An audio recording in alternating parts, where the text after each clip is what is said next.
Cooler motor dengan cooler kereta sama. Siapa yang tak tahu ni lah cara-cara tukang cooler. Ya, abang ni dah minat dah ni. Kita racun dia lagi.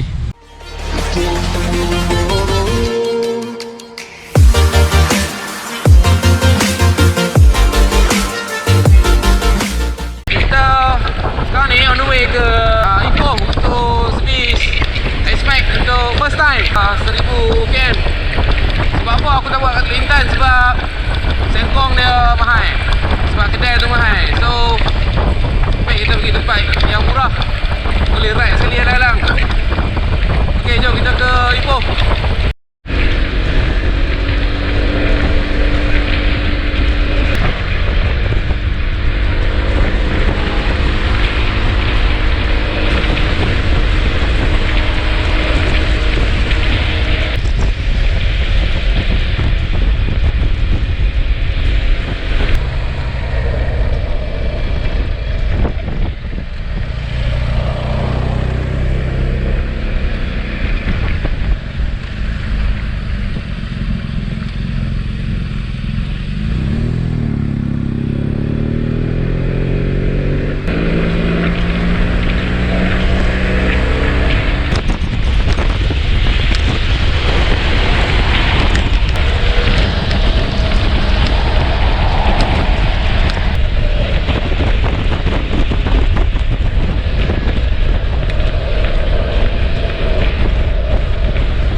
Kita dah sampai di Evan Vertex Ipoh. So kita nak tanya dulu dalam macam mana. Lepas tu kita tengoklah macam mana servis tu. Meter mileage pun dah, alamak, dah berapa? Mileage 1031. Ngam-ngam lah. Jom.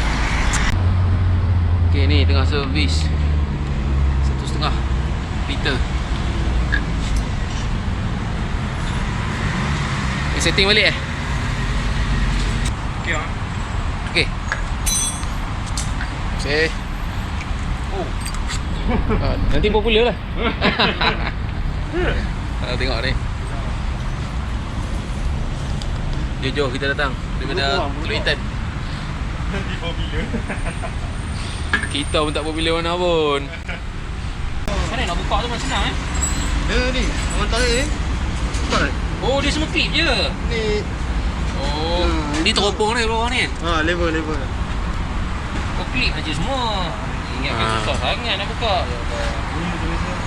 Sebab dia punya tempat cooler tu memang unik gila bawah kaki. Oh, pula. Dia kena NMAX belah sana. Oh, selok je lah. Tanya mana dia? Allah, senang ah. Okey, siapa yang tak tahu ni lah cara-cara tukang cooler. Ya, abang ni dah minat dah ni. Kita racun dia lagi. Okey, kita dah selesai servis. Berada ni tolong servis kan. So total cost servis. Total cost servis 104 berbanding aku buat kat Teluk Intan mencecah sampai ke 14 tau. 1413 lebih. Okey, guys, kita dah habis servis di Evan Vertex Ipoh di Gopeng. Dan kita nak pergi minum sat. Lepas tu kita balik lah. Okay, ni dah pukul 6:10. Mungkin akan sampai di Teluk Intan pukul berapa lah? Agak-agak pukul 7 pun nak balik kot. Dah minum-minum pun semua kan. Okay, jom minum dulu.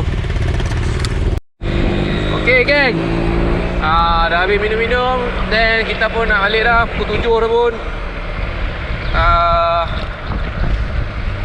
Pertama kali ride jauh selepas beli Xmax. Nanti hari Sabtu ni kita akan ride ke Kuala Gula. Okay, tak ada apa dah nak cakap pun. 1039, 1040 lah. Then kita balik lah. Okay, kita jumpa next time.